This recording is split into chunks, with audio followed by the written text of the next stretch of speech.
Yeah, I guess I've nothing else to say now. I think I believe fully. There's not much I can go against, is there? That's all I needed to clear up. That's it. That's all you needed. The topic in this live stream was why Muslims dislike Paul, and here we got an honest young Muslim questioning Islam and asking about the Bible. Let's hear the conversation between him and Avery. So the question I'm asking is, man, why do Muslims not like Paul? I'm gonna be honest with you. For me, it's not like I don't like him. I'm just confused about him.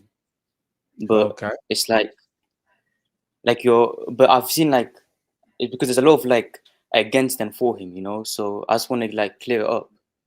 But it's okay if I give you one of the things they say. They say, oh, it's like who? Like people I've seen online. I can't give names, but you know, people do lives on TikTok and stuff like that. You're talking about Muslims? But yeah. So their Muslims are attacking Paul? Yes, I condemn it personally. I don't believe you should attack anyone. Okay. So what's something that they say that they use against Paul that makes them believe that he's a false apostle? Well, maybe I don't know. Maybe I want to be I don't have enough knowledge. Maybe you can correct me. But it's I think it's in Romans 14:9. It says Jesus is the God of the living and the dead. But in Matthew doesn't he say that God is God is the God of the living, not the dead? Isn't that a contradiction? No, it does not. Okay, explain please. So let's pull it up. So just to be clear, when they're bringing this up, they're using this as an accusation against Paul for contradicting a teaching of Jesus. I would say so, yeah. So does that mean that that the teachings of Jesus are found in Matthew? Yes, personally, because I'm not I'm questioning at this point, but yeah, historically, it is the most reliable of the scholarly consensus, yeah. Anyone, not only idiots and either. No, you're right. So then, by that standard, whoever contradicts the teachings of Jesus, especially the ones that we find in the gospel, they would be a false messenger, right? According to that standard. Yeah. Yeah, I would say so, yeah. So that would mean that Muhammad, according to that standard, would be a false messenger, right? Because he obviously contradicts what Jesus taught. Of course. I'm studying. As I said, I'm studying. But at this moment, yes, I would condemn him, yes. And that's what I want to learn from you, obviously. Is you're the knowledgeable guy. I'm just I'm nothing compared to you. Wow, I'm nothing compared to you, man. But you're the first honest person that came up so far. So yeah, I've studied all of it. All the scholars say yes. Why would I believe something a fable? You know? Yeah, it's just logic.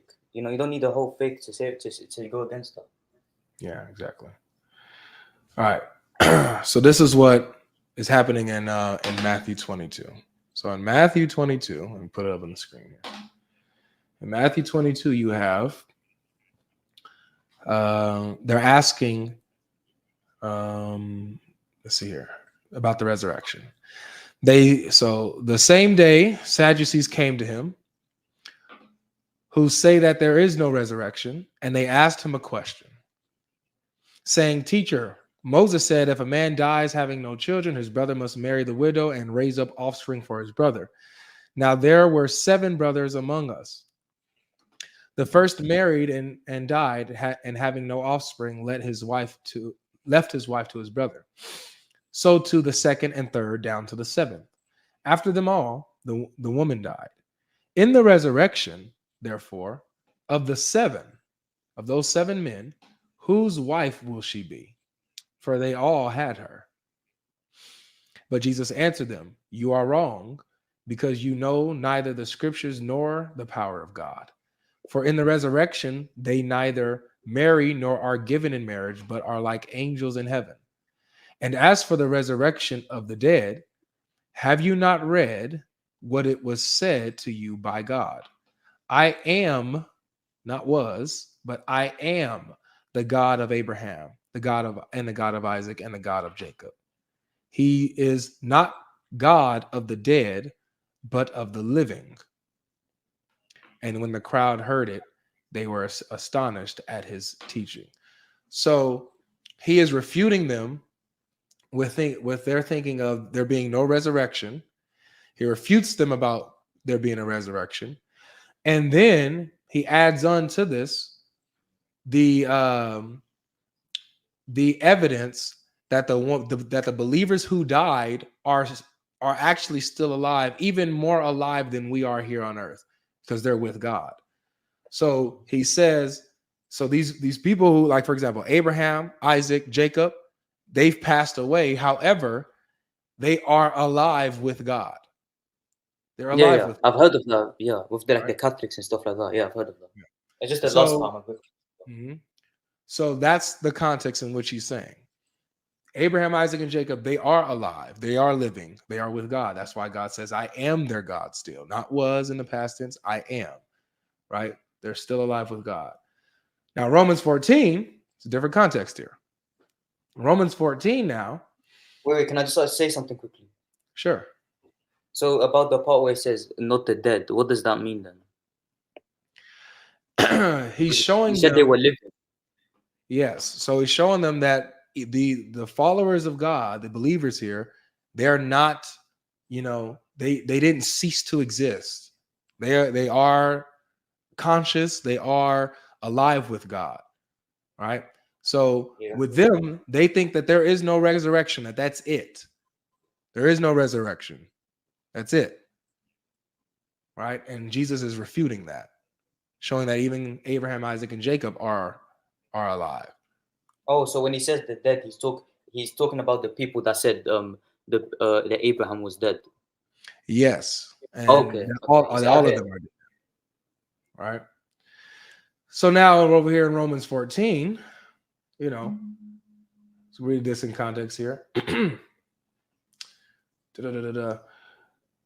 For none, I'll start at verse 7. For none of us lives to himself, and none of us dies to himself.